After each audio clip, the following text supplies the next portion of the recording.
Channel unique academy सुनी राय पर स्वागत है। आप लोगों के साथ मैं आज बहुत दिनों के बाद आपसे हमारी मुलाकात हो रही है, क्योंकि कुछ आवश्यक निजी कारणों के कारण मैं अपनी वीडियो आपके साथ बना नहीं पाया और आपको शेयर नहीं कर पाया। इसके लिए मैं आप लोगों से क्षमा प्रार्थी हूँ। हमने वैदिक सभ्यता का क्लास हम लोग पढ़ रहे हैं और वैदिक सभ्यता टीजीटी की परीक्षाओं के लिए महत्वपूर्ण है। जो लोग आज हमसे जुड़े हैं उनसे निवेदन है कि आप हमारी पिछली वाली वीडियो जरूर देखें, उससे संबंधित आपको ये बातें कंटिन्यू बनेंगी तो पढ़ना आसान होगा।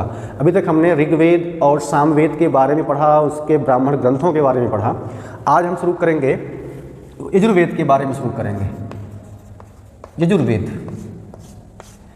ठीक। क्योंकि हमने वैदिक कालीन सभ्यता पढ़ रहे हैं और वैदिक कालीन सभ्यता में हम जो पढ़ रहे हैं उस समय टॉपिक है वैदिक कालीन सभ्यता के जानने के स्रोत, साधन क्या है, और उस साधनों में हम इन साहित्यों को, इन वेदों को पढ़ रहे हैं। तो जो लोग आज उनसे जुड़े हैं उनसे निवेदन है कि पिछली वीडियो को जरूर देखकर तब इसको देखें, तो उनको आसान होगा समझना। यजुर्वेद, इसका प्रश्न इस बार टीजीटी 2016 में यह प्रश्न आया था कि यजुर्वेद में किसका वर्णन है। मैं उसके अकॉर्डिंग आपको प्रश्न बता रहा हूँ कि प्रश्न पूछा गया है, टीजीटी 2016 का प्रश्न है, यजुर्वेद में किसका वर्णन है। तो पहले यजुर्वेद के बारे में जान लें। यजुर्वेद यज्ञ संबंधी, आप लिखते चलेंगे, मैं ऐसा कुछ नहीं है कि मैं अलग से लिखा हूँ फिर आप पढ़ेंगे, आप लिखते चलिए, आपको याद होता रहेगा। यज्ञ संबंधी विधाओं का वर्णन, तो पहली बात इसमें इंपॉर्टेंट हो गई कि यजुर्वेद में किसका वर्णन है। यज्ञ संबंधी विधाओं का वर्णन जो मिलता है वो यजुर्वेद में मिलता है। आप इसी को यह भी कह सकते हो कि यजुर्वेद जो है एक कर्मकांडीय वेद है। आप ये भी कह सकते हो कि यजुर्वेद जो है एक कर्मकांडीय वेद है। अगली बात इसमें जो पढ़ने की जरूरत है, इंपॉर्टेंट होगा कि यह गद्य और पद्य दोनों में लिखा गया है। यह गद्य और पद्य दोनों में लिखा गया है, ठीक। अगली बात इसमें जो जरूरी है कि यजुर्वेद के श्लोकों को पढ़ने वाले को क्या कहा गया। प्रश्न है यजुर्वेद के श्लोकों को पढ़ने वाले को क्या कहा गया। तो जो श्लोक, यजुर्वेद का जो श्लोक पढ़ता है उसको अर्घ्यु कहा गया। ये प्रश्न बहुत इंपॉर्टेंट होगा आपके परीक्षाओं के लिए। अब यजुर्वेद के दो पार्ट हैं, चार्ट बना लेंगे, एकदम कॉन्सेप्ट क्लियर हो जाएगा। एक है कृष्ण यजुर्वेद और दूसरा है शुक्ल यजुर्वेद, ठीक। अभी तक यजुर्वेद है क्या ये मैंने बता दिया। इसमें यज्ञ संबंधी और कर्मकांडों का वर्णन है। दूसरी बात इसमें यह कि कर्मकांडीय वेद है, वही जोड़ दिया। यह गद्य और पद्य दोनों में लिखा गया और यजुर्वेद के पढ़ने वाले दो श्लोकों को अर्घ्यु कहा गया। अब यजुर्वेद के दो पार्ट हो गए, एक है कृष्ण यजुर्वेद और शुक्ल यजुर्वेद। शुक्ल यजुर्वेद को, इसको वाज स्नेही, ये सब के सब प्रश्न बड़े इंपॉर्टेंट हैं। शुक्ल यजुर्वेद को वाज स्नेही संहिता भी कहा जाता है। इसकी दो शाखाएं हैं।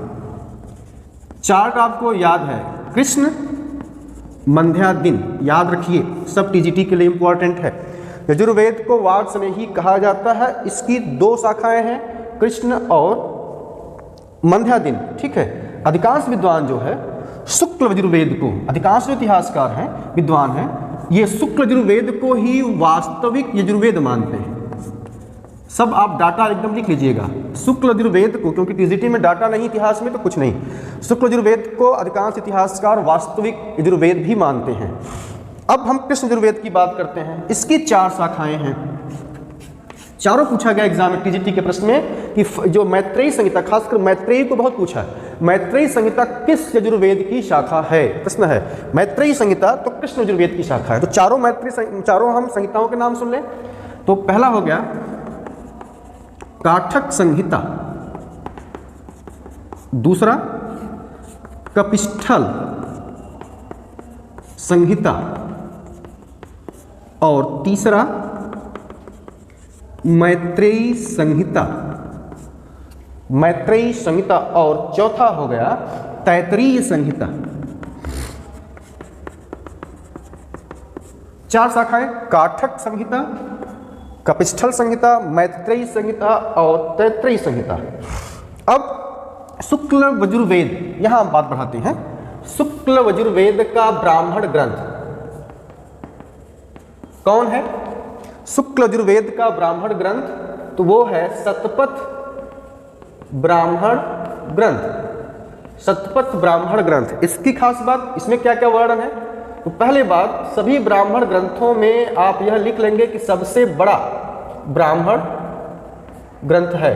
पहली बात शतपथ ब्राह्मण की, यह सबसे बड़ा और इसके पास एक ही है और यह सबसे बड़ा ब्राह्मण ग्रंथ है।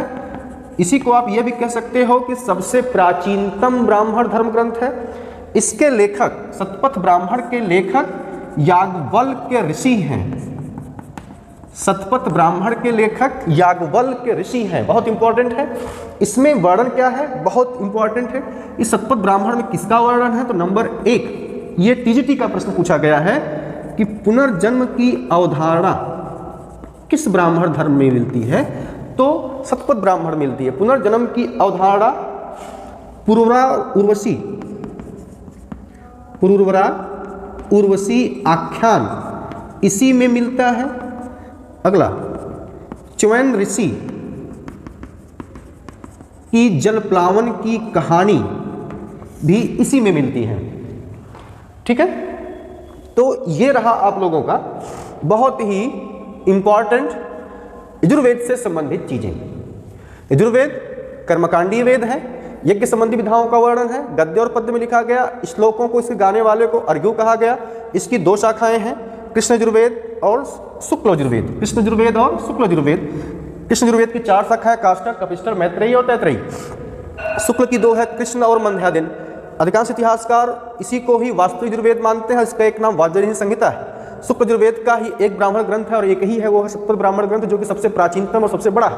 उसमें किसका वर्णन है, तो आपके एग्जाम के लिए बहुत इंपॉर्टेंट है। पुनर्जन्म की अवधारणा का उल्लेख कहाँ मिलता है, तो शतपथ ब्राह्मण में मिलता है। ठीक है, अब इसी में कुछ बातें और हम बता दें। जैसे हम बात कर लेते हैं बृहदारण्यक उपनिषद। बृहदारण्यक उपनिषद यह सबसे बड़ा उपनिषद है, ही इंपॉर्टेंट है। ठीक, अब हम पढ़ेंगे लास्ट वेद जो होगा अथर्ववेद। अथर्ववेद पढ़ते हैं, अथर्ववेद। ठीक, अथर्ववेद, इसके बारे में देखिए। इसमें क्या वर्णन है, इसमें जादू टोना निवारक कामा, वशीकरण मंत्र का वर्णन है। इसमें जादू टोना, निवारक और वशीकरण का वर्णन है। खास बात, यह वेद त्रयी में नहीं आता, वेद त्रयी में नहीं आता। अथर्ववेद जो है लास्ट में लिखा गया, इसलिए यह वेद त्रयी में नहीं आता। और वेद त्रयी में कौन कौन आते हैं, केवल ऋग्वेद आता है, सामवेद आता है और यजुर्वेद आता है। वेद त्रयी में 3 आते हैं, ऋग्वेद, सामवेद और यजुर्वेद आता है। ठीक है, अगली बात, यजुर्वेद के श्लोकों को गाने वाले को ब्रह्मा कहा गया। यजुर्वेद के श्लोकों को गाने वाले को ब्रह्मा कहा गया। ठीक है, इसीलिए अथर्ववेद को ब्रह्मवेद भी कहा जाता है। इसीलिए अथर्ववेद को ब्रह्मवेद कहा जाता है। ठीक है, अगली बात, इसी में अथर्ववेद में ये सब पूछे गए प्रश्न टीजीटी में। सभा और समिति, अथर्ववेद में सभा और समिति को प्रजापति की 2 पुत्रियां कहा गया। अथर्ववेद में सभा और समिति को प्रजापति की 2 पुत्रियां कहा गया।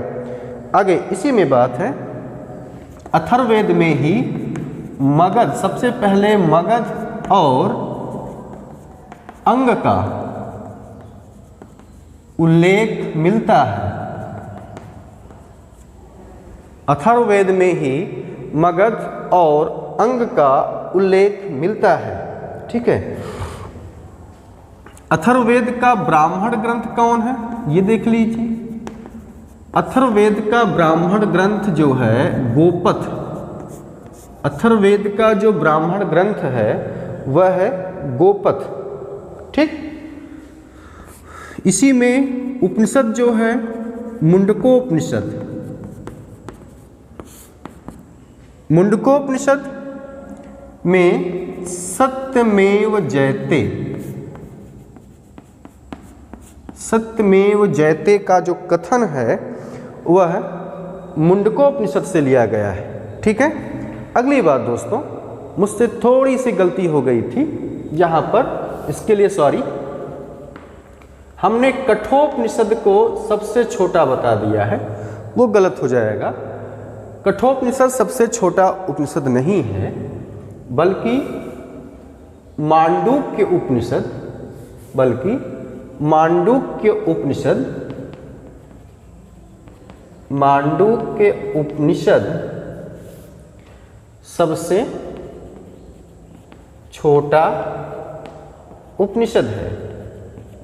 मांडूक्य उपनिषद सबसे छोटा उपनिषद है। ठीक है, तो ये रहा आप लोगों का चारों वेदों के बारे में हमने पढ़ लिया। पिछली वीडियो में हमने ऋग्वेद सामवेद को पढ़ा और इस वीडियो में हमने यजुर्वेद और अथर्ववेद को पढ़ा। ठीक, अब हम पढ़ेंगे वैदिक साहित्य के अंतर्गत ही वैदिकेतर साहित्य पढ़ेंगे। हमने वैदिक साहित्य में वेदों को पढ़ लिया, अब हम पढ़ेंगे वैदिकोत्तर साहित्य। तो वैदिकोत्तर साहित्य में दो आते हैं, एक आता है वेदांग, दूसरा आता है उपवेद। ठीक, अब वेदांग कितने हैं तो पहले ये जान लें। शिक्षा, कल्प, निरुक्त, व्याकरण,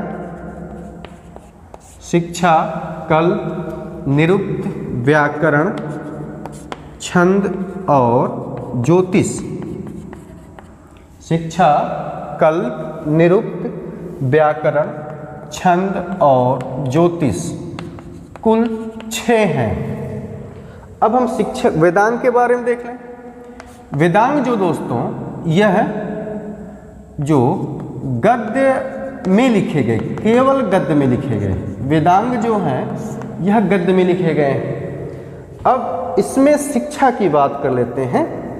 शिक्षा शास्त्र का प्रसिद्ध ग्रंथ जो है, शिक्षा शास्त्र का प्रसिद्ध ग्रंथ गायलम है। यह प्रसिद्ध ग्रंथ है और इस गायलम के लेखक जो हैं, इसके लेखक जो हैं वह वामज हैं।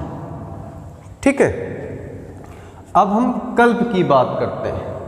कल्प देख लीजिए, कल्प में इसमें कर्मकांडों का वर्णन है, इसमें कर्मकांडों का वर्णन है और यह कर्मकांडों में दो आता है, श्रौत सूत्र और गृहसूत्र। श्रौत सूत्र इसमें दो आता है, श्रौत सूत्र और गृहसूत्र। कल्प में दो आ गए हैं, दो भाग हैं इसके, श्रौत सूत्र और गृहसूत्र। ठीक है, श्रौत सूत्र का एक भाग शल्व सूत्र है, श्रौत सूत्र का एक भाग शल्व सूत्र है, जिससे इसी सूत्र से रेखा गणित, ये आपके लिए प्रश्न के लिए इंपॉर्टेंट, टीजीटी के लिए, रेखा गणित का प्रारंभ यहीं से माना जाता है। रेखा गणित का प्रारंभ इसी से माना जाता है। गृहसूत्र के लेखक अश्वलायन हैं, अश्वलायन, गृहसूत्र के लेखक अश्वलायन। ठीक है, गृहसूत्र के लेखक अश्वलायन हैं और इसमें जो है गृह कर्मकांडों का वर्णन है। इसमें गृह कर्मकांडों का वर्णन है। अब हम इसी में एक और आएगा दोस्तों, सौसूत्र, गृहसूत्र और धर्मसूत्र। सौसूत्र, गृहसूत्र और धर्मसूत्र, ये इसमें क्या है? सामाजिक और धार्मिक कर्तव्यों का उल्लेख है। सामाजिक, आर्थिक, धार्मिक कर्तव्यों का उल्लेख है। अब हम बात करते हैं निरुक्त का। इसके आचार्य कश्यप ऋषि हैं।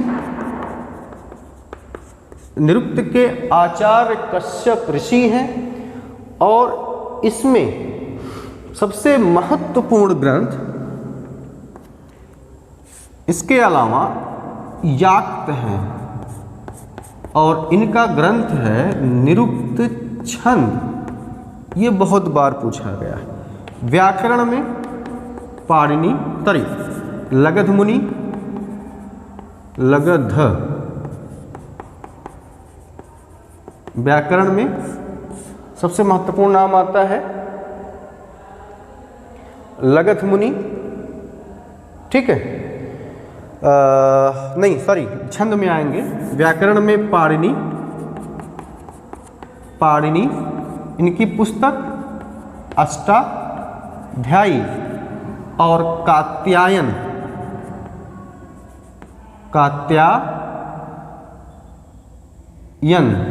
इनकी पुस्तक है वार्तिका। ये इनकी पुस्तक है और पाणिनि की पुस्तक अष्टाध्यायी। छंद की बात कर लेते हैं। छंद पिंगल, इनकी पुस्तक का नाम छंद शास्त्र। और ज्योतिष लगध मुनि, ठीक है। तो सारों छह के बारे में हमने बता दिया और इनकी पुस्तक का नाम है वेदांग ज्योतिष। वेदांग ज्योतिष, ठीक है। अब हम वेदांग हो गया। अब हम उपवेद की बात कर लेते हैं। उपवेद, तो जितने हमारे धर्म ग्रंथ हैं, जितने हमारे वेद हैं उनके उपवेद भी हैं। तो पहले हम वेद देख लें। वेद कौन कौन? ऋग्वेद, सामवेद, यजुर्वेद और अथर्ववेद। यही है, ये हमारे 4 वेद हो गए। अब ऋग्वेद का जो उपवेद कौन है? आयुर्वेद। ऊपर आप लिख सकते हैं, ऋग्वेद का उपवेद आयुर्वेद। सामवेद का गंधर्व वेद, सामवेद का गंधर्व वेद, यजुर्वेद का धनुर्वेद और अथर्ववेद का जो उपवेद होगा वह शिल्पवेद, ठीक। ये चारों आपके टीजीटी के एग्जाम के लिए बहुत ही इंपॉर्टेंट है, ठीक है। तो हमने यहाँ पर वैदिकेतर साहित्य में वेदांग उपवेद को पढ़ लिया। अब हम स्मृति की बात करते हैं। यहाँ तक हो गया होगा।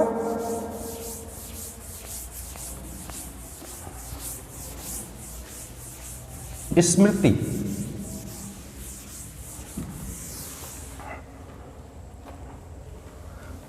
मनु स्मृति, इसकी बात कर लें। इसको दोस्तों मानव धर्म शास्त्र भी कहते हैं, पहली बात। दूसरी बात इसमें जानने की जरूरत है कि इसके लेखक मनु हैं। अगली बात, इसमें सबसे प्राचीनतम स्मृति है, ठीक। सबसे प्राचीनतम स्मृति है। अगली बात इसमें, ठीक है, जो टीजीटी के लिए इंपॉर्टेंट है, टीजीटी के लिए, कि इसकी रचना कब हुई, तो प्रश्न में आता है मौर्योत्तर काल में हुई, मौर्योत्तर काल में, और कंसेप्ट क्लियर करना है तो शुंग वंश के काल में। ये टीजीटी के लिए बहुत इंपॉर्टेंट है, ठीक है। आगे इसमें कुछ खास बातें देखिए।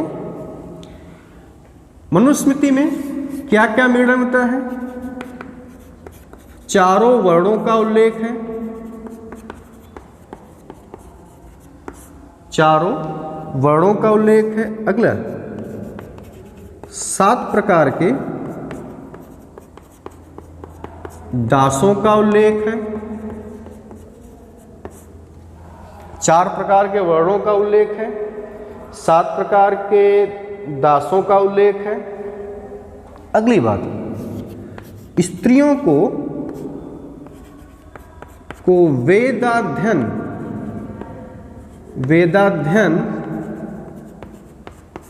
करने की अनुमति नहीं देता।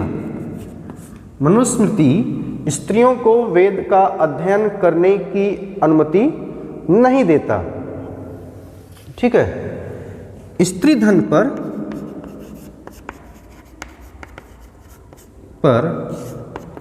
माता के बाद, मनुस्मृति के अनुसार स्त्री धन पर माता के बाद पुत्रियों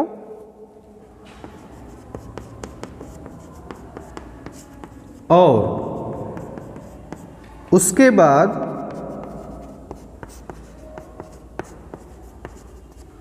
बहुओं का अधिकार बताया गया है। स्त्रियों पर धन पर माता के बाद पुत्रियों का और उसके बाद बहुओं का अधिकार बताया गया है।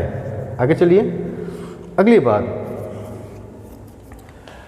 इसमें यह बताया गया है कि दासों का कार्य केवल सेवा करना है और ब्राह्मणों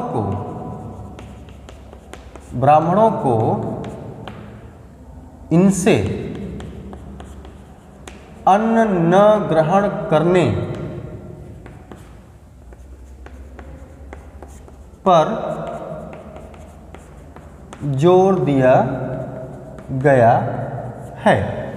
ये रहा मनुस्मृति के बारे में चीजें, ठीक है। मनुस्मृति में ही स्वर्ण सिक्कों को मनुस्मृति में ही स्वर्ण सिक्कों को सुवर्ण कहा गया, चांदी के सिक्कों को मनुस्मृति में ही स्वर्ण के सिक्कों को सुवर्ण कहा गया, चांदी के सिक्कों को शतमान, धरण और माशक कहा गया। शतमान, धरण और माशक कहा गया। तांबे की मुद्रा को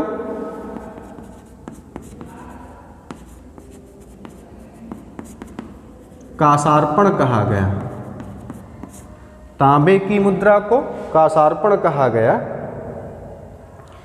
इसे प्रायः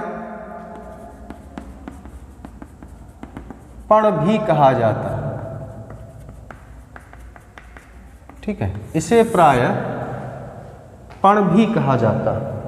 तो अब तक हमने वैदिकेतर साहित्य में हमने वेदांत पढ़ लिया, उपवेद पढ़ लिया, स्मृति में हमने मनुस्मृति को पढ़ लिया। अब हम पढ़ेंगे याज्ञवल्क्य स्मृति। याज्ञवल्क्य स्मृति, बस अगली वीडियो हमारी स्मृति पर ही होगी। याज्ञवल्क्य स्मृति के बारे में पढ़ेंगे, नारद स्मृति के बारे में पढ़ेंगे जो कि काफ़ी इंपॉर्टेंट होगा।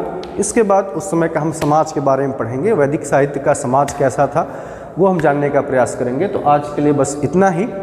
अगली वीडियो हमारी याज्ञवल्क्य स्मृति पर शुरू होगी। आप लोगों को हमारा वीडियो पसंद आई हो तो आपसे निवेदन है कि हमारा चैनल लाइक करें और अपने दोस्तों से भी शेयर करने को कहें। आप लोगों का बहुत बहुत धन्यवाद।